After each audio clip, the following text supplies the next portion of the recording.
모든 것은 이 작은 공장에서 시작됐습니다. 한국의 산업화를 이끈 포항제철의 고장 경북 포항에 가면 20년 전부터 전 세계 모든 선진국들의 관심을 한몸에 받고 있는 작은 공장이 하나 있습니다. Future is here, 즉 미래가 여기에 있다고 자신있게 말하는 이 공장은 아무나 방문할 수도 없고 수천억 원을 공식 투자해도 절대 출입이 불가능한데요. 왜냐하면 전 세계 유일무이한 기술의 결정체가 바로 이 공장 안에서 가동되고 있기 때문인데요. 저 역시 방문을 요청했을 때도 거절당한 아픈 기억이 있기도 합니다. 아래에서 설명드리기는 하겠지만 최근 중국 정부는 이 기업에게 파란 모자 로고를 허락했는데 그 이유는 기술 훔치기 최고 전문가들이 모인 중국에서도 이 기술만은 따라하지 못했기 때문입니다. 그래서 사드 배치로 빡친 중국 정부가 한국산 제품들에 대해 무더기로 수입 금지 조치를 취했고 아직까지 이는 해결되지 않았습니다. 당연히 한중 관계는 여전히 최악이지만 어설프게 따라할 수도 없는 기술이기 때문에 마지못해 한국 제품이지만 파란 모자 로고 부착을 허락할 테니 마음껏 판매도 좋다고 승인해줬죠. 세계 3대 투자자로 알려진 짐 로저스는 벌써 4년 전에 이 기술을 알아봤는데 2019년 마포 사무실을 방문했을 때 무제한 투자를 약속하며 집무실을 하나 만들어달라고 요청해왔고 실제로 그의 집무실이 마련되기도 했습니다. 다만 코로나가 터지는 바람에 투자 규모 등에 대한 협상이 연기되었는데 지금은 전 세계 내로라 하는 대기업들이 독점권을 요구해오고 있어 지분 규모, 경영권, 사업 범위, 투자 규모 등 어디까지 협상해야 할지 고민 중인 상황인데요. 도대체 어떤 기술이길래 이리도 사설이길까요? 안녕하세요, 디스멘털입니다. 지금 과학자들에게 인류의 미래를 바꿀 단 하나의 기술을 뽑아주세요 라고 부탁한다면 아마 대부분의 과학자들은 망설이지 않고 나노 기술을 꼽을 겁니다. 고대 그리스어 나노스에서 유래한 나노는 10억분의 1m를 의미하는데 사람 머리카락 굵기의 10만분의 1에 해당하는 원자의 세계이므로 우리가 눈으로 보는 것은 불가능합니다. 이 용어를 처음 등장시킨 인물은 1965년 노벨 물리학상 수상자 리처드 파인만으로 1959년 12월 29일 미국 물리학회 정기총회에서 바닥에는 풍부한 공간이 있다는 제목의 강연에서 처음 제시했습니다. 한없이 작아져도 결국 거기에는 공간이 존재할 것이고 그 공간이 우리가 목표로 해야 하는 곳이라는 주장을 했죠. 그러면서 브리테니커 사전 24권에 든 모든 내용을 하나의 여자 머리핀에 담을 수 있다는 당시로서는 이해할 수 없는 기술 가능성을 제기하면서 농담도 잘하시는 파인만 씨로 비웃음을 사기도 했죠. 그런데 그로부터 41년 뒤 미국 전 대통령 빌 클린턴은 파인만이 근무했던 캘리포니아 공대를 찾아 미국의 미래를 맡길 계획을 하나 발표했습니다. 그는 앞으로 미국 정부는 나노기술 연구개발을 위해 장기적으로 5억 달러를 투입할 계획이다라며 나노기술은 미국 의회 도서관에 소장된 정보를 각설탕 크기의 장치에 집어넣는 기술이다. 트랜지스터와 인터넷이 정보 시대를 개막한 것과 같은 방식으로 21세기의 혁명을 일으킬 것이라고 역설했죠. 이것이 2000년 1월 미국이 제시한 국가 나노기술 발전 계획인데요. 그런데 기술 분야에서도 최강대국의 위치를 달리는 미국이지만 지금은 포항에 위치한 저 기계 때문에 한국보다 수십 년은 뒤처진 상황입니다. 정부의 도움 없이 오로지 개인의 오랜 연구 끝에 탄생한 건식 나노 분쇄기 때문인데요. 나노기술이 산업에 투입되는 순간 우리는 전혀 다른 세상을 살게 됩니다. 눈에 보이지 않는 의료용 나노로봇이 우리 몸 곳곳을 다니며 치료할 수 있는 세상이 열리고 그 어떤 레이더로도 탐지하지 못하는 드론이 탄생할 수도 있죠. 뿐만 아니라 세상 모든 물체가 완전히 새로운 기능을 갖게 되는데 가령 연필심으로 다이아몬드를 만드는 것도 가능해집니다. 왜냐하면 연필심도 다이아몬드도 탄소 원자로 구성되어 있지만 원자의 배열이 다르기 때문에 연필심의 탄소 원자를 자유자재로 움직일 수 있으면 다이아몬드를 만드는 것이 가능해집니다. 그래서 나노기술이 상용화되면 세상에 존재하는 모든 제조업은 역사의 뒤안길로 사라진다는 겁니다. 따라서 나노를 지배하는 국가가 미래를 지배하게 되는 것이죠. 그런데 미국이 2000년 국가 나노기술 발전 계획을 발표할 당시 한국에서는 이미 관련 특허가 출원을 앞두고 있었습니다. 강대일 박사는 한국인 최초로 노벨상 후보로 3회 연속 추천된 인물로 1996년까지는 포스코 관계사에서 용광로 투입 재료를 연구하고 있었습니다. 그러다 미세입자에 대한 관심이 생겨 이를 연구하다 초밀입자 세계 그리고 나노기술에 푹 빠지게 됐죠. 끝이 보이지 않는 연구를 시작한 그는 2002년 고미분말 분쇄기 밀 특허를 시작으로 계속해서 새로운 특허를 냈습니다. 그리고 마지막에 출원한 극미세 분말 분쇄 처리 장치 특허가 핵심으로 이 기술이 선진국에 노출되지 않은 30년 이상 앞선 기술이기 때문에 세계 최초의 원천 기술인 겁니다. 지금은 이보다 선진 기술이 미국과 중국의 특허로 출원되어 있는데요. 얼마 전에 저는 강대일 박사님을 뵙고 인터뷰를 진행했는데 저보다는 박사님이 명쾌하시기 때문에 인터뷰로 잠시 대체하겠습니다. 21세기는 나노 기술을 제패하는 국가가 세계 경제와 과학을 주도하게 되어 있습니다. 미국이나 일본이라든지 선진국 국가들이 나노 입자를 제조하기 위해서는 반드시 염산이라든지 이 용매에다가 재료를 넣어서 녹여버립니다. 그리고 녹여서 1나노부터 이렇게 성장시기가 나가는 이런 버터넛 방식을 사용하는데 반드시 분산재를 넣어야 되고 분산재를 넣지 않으면 제조를 할 수 없습니다. 사회적 컨트롤도 할 수 없고 또 모든 재료를 다 염산이라든지 유기용매나 이런 데 넣어서 녹이기 때문에 의약품 재료라든지 식품 재료 이런 것은 제조가 불가능하죠. 그래서 이제 당제법이라든지 추출법이라든지 흡수율을 높여서 이제 먹고 있는데 그러다 보면 영양들이 많이 파괴가 일어납니다. 색깔도 파괴되고 맛도 파괴되고 향도 파괴되고 이렇게 되면은 이제 생체 이용률이 극히 저조하게 됩니다. 그런데 저희 회사 에펙셀의 나노 기술은 지구상의 대부분의 물질을 용매에 녹이지 않고 탑다운 방식이라는 위에서부터 작게 해서 분자, 원자 단위 나노입자로 쪼개내기 때문에 성분 파괴가 일어나지 않습니다. 그래서 특히 의약품이나 식품 분야에서 엄청난 기대가 되는 그런 기술. 박사님이 설명드렸다시피 선진국들은 재료를 녹인 후 나노 단위로 성장시켜 나가는 바텀업 방식을 쓰지만 에이펙셀은 용매를 사용해 녹이지 않고 원재료부터 차근차근 잘게 쪼개는 탑다운 방식을 사용합니다. 그래서 영양소는 물론이고 색깔, 맛, 향까지 소실이 생기지 않고 이는 아직 선진국들도 갖지 못한 원천 기술입니다. 그런데 귀로 듣고도 믿을 수 없는 이 나노 분쇄 기술 때문에 우리나라 대법원에서 나노 기술 국내 1호 대법원 과학재판이 열렸습니다. 에이펙셀이 사기 혐의로 고소당했기 때문입니다. 세계 유일의 나노 분쇄기를 개발한 에이펙셀은 우리 몸에서 가장 중요한 영양소로 꼽히는 칼슘을 나노칼슘으로 만들었습니다. 강델 박사가 사상 최초로 3번 연속 노벨상 후보로 추천된 것도 이 덕분인데 사건은 2007년 시작됩니다. 당시 신모 씨는 이 칼슘을 독점으로 공급하면 떼돈을 벌 수 있겠다는 생각에 에이펙셀과 독점 공급 계약을 체결했습니다. 하지만 이후 그는 에이펙셀이 나노칼슘을 등급별로 생산할 능력이 없는데 사기를 쳤다며 특정 경제범죄 가중처벌 등에 관한 법률 위반으로 법원에 소송을 걸었습니다.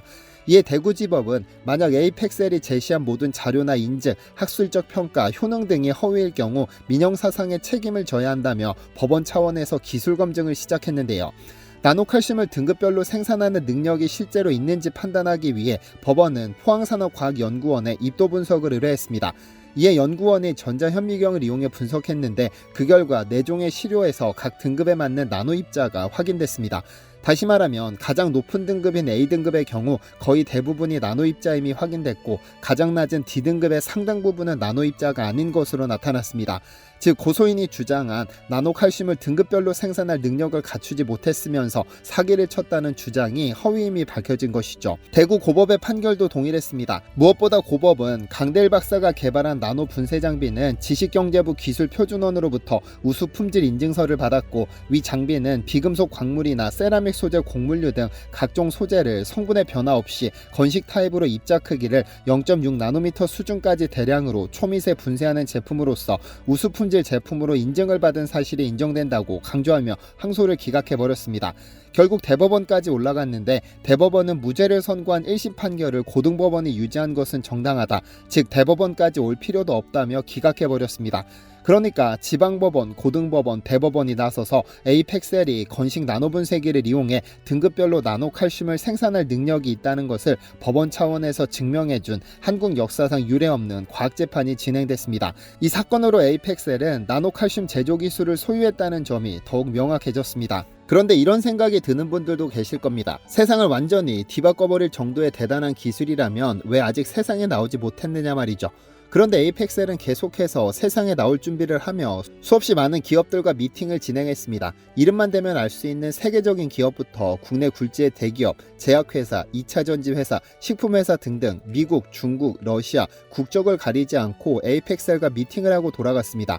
그런데 문제는 이 기업들이 하나같이 기술 이전을 요구한다는 점입니다.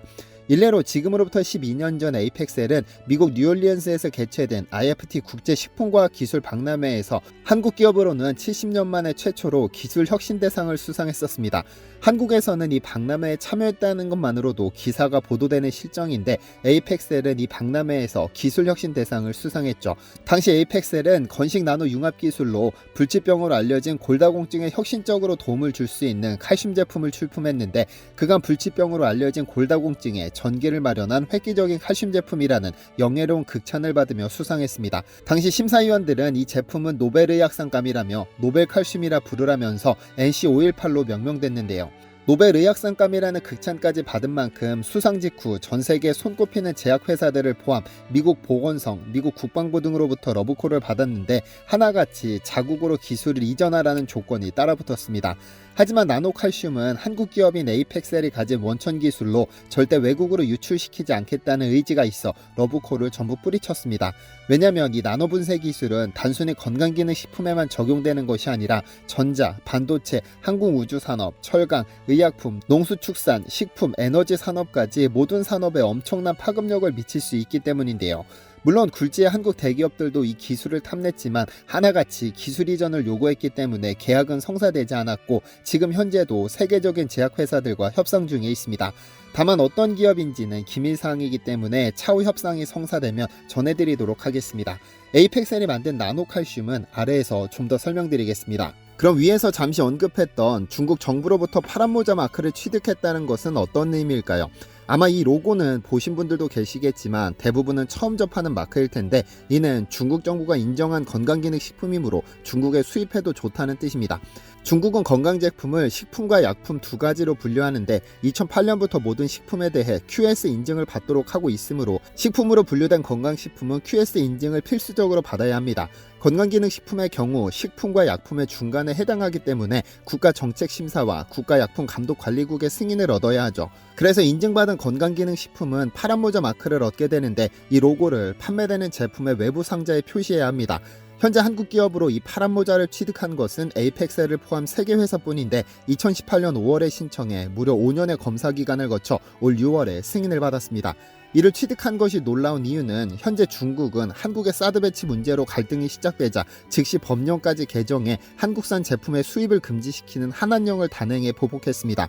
여기에 중국 정부로부터 수입 허가 또는 파란 모자 마크를 취득하지 못하면 수입할 수 없도록 진입 장벽을 높였습니다. 그래서 2014년 이후로 현재까지 수입 허가를 받은 기업이 없고 파란 모자 마크를 취득한 것도 에이펙셀을 포함해 겨우 3개 업체뿐입니다. 중국 정부는 에이펙셀의 파란 모자 심의 당시 중국 내 최고 권력기관인 중국 국가발전개혁위원회를 직접 에이펙셀에 보내 관련 기술에 대한 설명을 들었습니다. 그리고 이 내용을 심의기관에 전부 보고한 후에 승인이 났죠. 그래서 지난 6월 말 파란 모자 마크를 취득하자 중국 내 매출 1, 2위를 다투는 제약회사들이 러브콜을 보내오면서 독점 수입을 요구하고 있는 상황입니다. 연간 200조 원 이상의 상상을 초월하는 숫자들이 오가고 중국 내 독점 유통권을 놓고 치열하게 쟁탈전을 벌이고 있다고 하는데 아마 조만간 관련 소식도 전해드릴 수 있을 것 같습니다. 그만큼 어렵게 파란 모자 마크를 취득해 중국 시장 문턱을 넘었기 때문에 벌어지는 일인데요. 그리고 올 7월 30일에는 대만 정부가 전 부총통 리슈렌이 이끄는 경제사절단을 보내 에이펙셀을 둘러보고 갔는데 기술에 극도로 만족한 사절단이 대만으로 초청장을 보내왔습니다. 12월 중에 대만으로 초청받아 가게 될 텐데 그 자리에서 대규모 MOU 체결이 예정되어 있습니다. 그러니까 나노칼슘 자체의 기술력도 대단하지만 건식 나노분쇄기는 세상에 존재하는 모든 천연물질을 나노크기로 분쇄할 수 있으니 대만이 이를 선점하려는 겁니다. 나노기술이 적용되는 순간 저세상 반도체의 등장도 가능하니까요. 그럼 도대체 얼마나 대단한 칼슘이길래 노벨의학상감이라는 평가를 받고 미 보건성의 러브콜을 받고 그 어렵다던 중국 정부의 파란 모자까지 승인받은 걸까요? 사실 건식 나노 분쇄기로 분쇄할 수 있는 재료는 많습니다. 지구상에 존재하는 거의 모든 물질을 분쇄할 수 있으니까요. 물론 지금은 다른 분야에서 활용하기 위한 협상이 진행 중이기는 하지만 에이펙셀이 가장 집중한 것은 식품 분야입니다. 그중 나이가 들수록 저승사자처럼 찾아오는 골다공증에 주목해 칼슘을 선택했습니다. 보통 뼈와 치아 형성에 필요한 것으로 알려진 것이 칼슘이지만 우리 신체에서 칼슘의 역할은 생명을 좌지우지하는 중요한 영양소입니다. 칼슘은 체중의 약 1.5%를 차지하는데 그중 99%가 뼈와 치아에, 나머지 1%는 세포와 혈액에 함유되어 혈액 응고 및 신경과 근육 기능을 유지시키는 역할을 합니다. 그런데 인간의 신체가 신비한 것은 고작 1%밖에 되지 않는 세포와 혈액 속 칼슘이 부족해지면 뼈에서 칼슘을 빼앗아 귀신같이 비율을 맞춥니다. 뼈에서 칼슘을 가져와 버리면 우리 몸은 심각한 위기를 맞습니다. 왜냐하면 뼈에 구멍이 숭숭 생기는 골다공증이 오니까요. 구멍이 숭숭 생긴 뼈는 마치 썩어 마른 나무처럼 힘이 없어 약한 충격에도 골절되기 쉽습니다. 그래서 우리나라 사망 원인 중 높은 비중을 차지하는 것이 암과 당뇨인데, 노인 인구로 이를 확대하면 골다공증으로 인한 합병증의 비율이 상당합니다. 예를 들어 골다공증 환자가 실수로 낙상해 엉덩이 뼈가 골절된다면 수술을 받아야 하는데, 회복 시간이 늦는 노인 환자는 오랜 시간 누워 있을 수밖에 없습니다.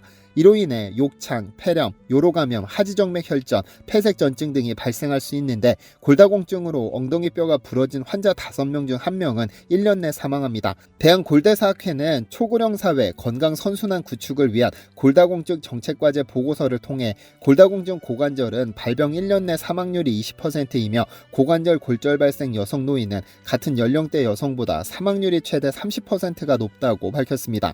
아무것도 아닌 것으로 보였던 골다공증이 실은 죽음을 부르는 무서운 질병인 것이죠. 아마 여러분 중에도 칼슘을 너무 많이 먹으면 오히려 위험하다는 말을 들어보신 적이 있으실 텐데요. 이는 반은 맞고 반은 틀립니다. 칼슘 패러독스 때문인데, 이는 뼈에 칼슘이 부족하지만 혈액에만 칼슘이 넘쳐나는 현상을 뜻합니다.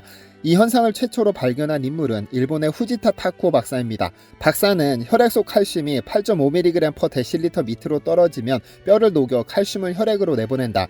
뼈에서 칼슘이 녹아내리며 골다공증이 발생하지만 뼈를 녹여 혈액 속으로 이동한 칼슘은 세포로 들어가게 된다. 문제는 섭취를 통해 보충한 칼슘은 세포 내외를 출입할 수 있지만, 뼈에서 가져간 칼슘은 세포로 들어가되 세포 밖으로 빠져나오지 못하고 갇혀버린다. 결국 세포에 칼슘이 가득 차 세포는 터져 죽게 되며, 이것이 뇌세포에서 일어나면 뇌에 문제가 생기고, 신경세포에서 일어나면 신경에 문제가 생긴다. 결과적으로 칼슘의 섭취 부족은 아무 관계가 없는 많은 건강 문제의 원인이 된다며 칼슘을 식품 영양학의 첫 번째 보물로 봤습니다. 그러니까 이미 칼슘 섭취 부족으로 뼈에서 칼슘을 가져가기 시작하면 심각한 위험이 시작되는 겁니다. 더구나 칼슘은 우리 몸에서 생산하지 못하기 때문에 외부로부터 섭취해야 하는데, 아무 칼슘이나 섭취해서도 안 됩니다. 신체 건강에 필요해서 섭취하는 것인 만큼 우리 신체가 그걸 다 이용할 수 있는 칼슘을 섭취하면 됩니다. 2017년 식약처는 일반적으로 칼슘은 체내 이용률이 높지 않은 영양소로서 흡수율이 최대 60%를 넘지 않으며 보통 성인의 경우 25에서 30%로 평가되고 있다고 발표했습니다. 많이 먹는다고 모두 우리 신체가 이용하는 것은 아니라는 의미죠. 그렇다면 체내 이용률을 높이려면 어떤 칼슘을 섭취해야 할까요? 강델 박사님의 설명을 들어보겠습니다.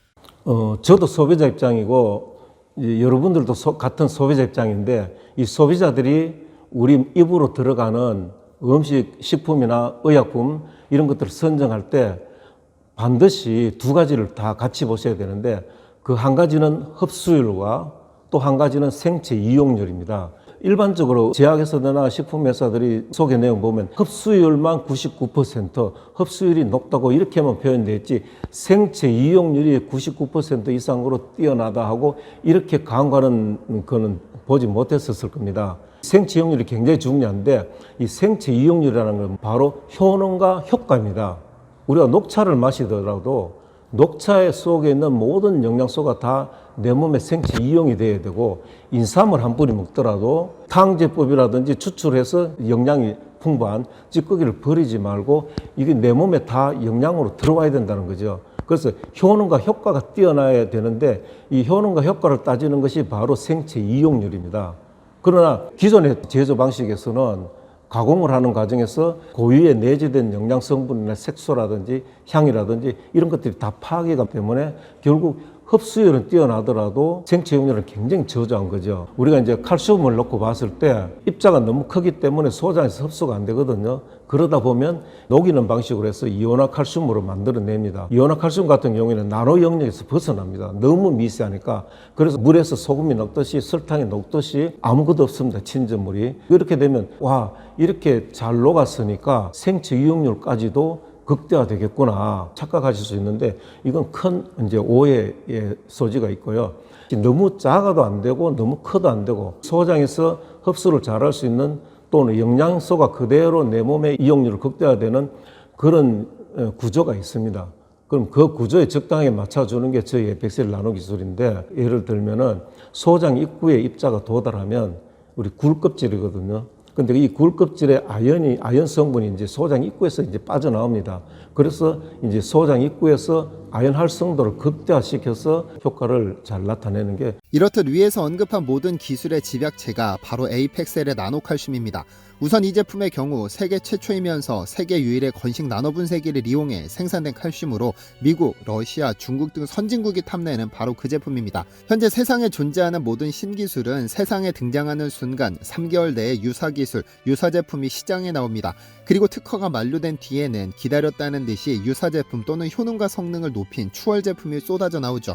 그만큼 기술의 수명이 짧은 겁니다. 하지만 에이펙셀이 개발한 나노칼슘제는 세상에 나온 지 20년이 넘었으나 아직 그 어떤 국가도 모방 제품이나 유사 제품도 내지 못하는 상황입니다. 그래서 덕분에 깐깐하고 까다롭기로 소문난 식약처 광고심의기구는 2006년부터 이 제품의 모방 불가능과 세계 최초라는 광고 심의를 허락해줬죠. 누구도 따라할 수 없는 세계 최초의 제품이라는 것을 인정한 겁니다. 나노의 세계는 적혈구보다 1000배 작은 세상이며 이는 인간의 눈으로 볼 수 없는 세상입니다. 그렇다면 적혈구 크기의 칼슘 제품과 나노 크기의 칼슘 제품 중 생체 이용률이 높은 제품은 어떤 제품일까요? 당연히 나노 제품입니다. 미세할수록 흡수가 수월할 수 있고 미세할수록 혈중에 도달하는 양이 많아지고 생체 이용률이 높아질 가능성이 높죠. 그래서 강 박사님이 자신 있게 나노칼슘의 생체 이용률이 99% 이상이다라고 주장하는 겁니다. 먹는 족족 뼈에 차곡차곡 축적된다는 뜻이죠. 모방 불가능, 세계 최초, 생체 이용률에서 탁월한 효능을 보이는 나노칼슘 할인 행사에 관심이 있는 분들은 아래 설명란과 댓글에 남겨드린 링크로 이동하시면 역대 최저가로 구매하실 수 있습니다. 다만 워낙에 많은 업체가 판매 중이고 전부 에이펙셀의 협력사들이기 때문에 갈등이 생길 우려가 있어 오픈몰이 아니라 폐쇄몰에서 진행합니다. 링크를 통해 접속하셔서 타임세일 공고 이벤트 탭으로 이동하시면 구매하실 수 있습니다. 일정 수량 이상을 구매하시는 분들께는 골다공증 전후를 비교하실 수 있도록 골밀도 검사 비용을 추가로 할인해드리고 있으니 나노칼슘 섭취 전후로 뼈 건강 상태를 직접 확인해 보시기 바랍니다. 해당 링크에서는 나노칼슘이 포함된 관절 제품 그리고 나노칼슘이 포함된 혈행 개선 제품도 함께 진행되고 있으니 참고하시길 바랍니다. 또한 현재 강 박사님은 2024년 노벨 물리, 화학, 의학상에 다시 도전하시는데 노벨상 응원 댓글을 남겨주시면 구매 시 사용할 수 있는 포인트를 제공해드리고 있습니다. 약간의 번거로움이 있으시겠지만 한국인 최초의 노벨상 수상자가 나오기를 기대하는 마음으로 응원해주시면 좋겠습니다. 현재 989명이 응원 댓글을 남겨주셨고 여러분들의 응원이 축적되고 이러한 기술이 알려지면 한국 최초의 노벨상 수상자가 등장하는 것도 불가능은 아닐 것 같습니다. 영상 내용에 의문을 품고 계시는 분들이 계실 텐데 업체 측에서 사이트 회원 가입하시는 모든 분들께 에이펙셀 나노기술 특허 및 증빙, 임상 자료를 메일로 보내드릴 예정입니다. 긴 영상 시청해주셔서 감사합니다. 디시멘터리에서는 여러분의 제보를 기다립니다. 제 채널에서 다뤘으면 좋겠는 뉴스 또는 널리 알려졌으면 하는 영상은 디시멘터리 네이버.com으로 보내주시면 소중히 제작하겠습니다. 시청해주셔서 감사합니다.